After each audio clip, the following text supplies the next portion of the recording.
আসসালামু আলাইকুম দর্শক, আমরা আছি এখন মনিরামপুর উপজেলা স্বাস্থ্য কমপ্লেক্সের সামনে।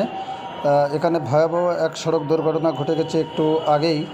ঘটনাস্থলে দুইজন মৃত্যুবরণ করেন এবং একটি শিশু যিনি গুরুতর আহত হয়ে চিকিৎসাধীন রয়েছে, তাকে যশোরে রিফার করেছে ইতিমধ্যে মনিরামপুর উপজেলা স্বাস্থ্য কমপ্লেক্স।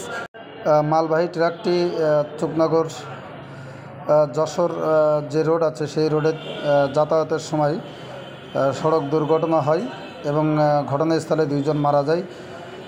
আপনারা সরাসরি দেখতে পাচ্ছেন যে মনিরামপুর হসপিটালের সামনে দুর্ঘটনাটি ঘটে। অনেক মানুষ এটা আতঙ্কে ভয়ে নিকটে না গেলেও মনিরামপুর ফায়ার ব্রিগেডের একটি টিম ঘটনাস্থলে এসে তাদেরকে উদ্ধার করে এবং এখনও উদ্ধার কাজ চলমান রয়েছে।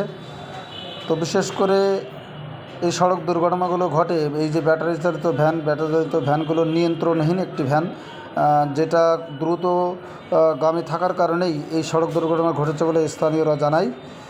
এবং মালবাহী যে ট্রাকটি আছে সেই ট্রাকটি ইতিমধ্যে মনিরামপুর থানা পুলিশ উদ্ধারের চেষ্টা করছেন।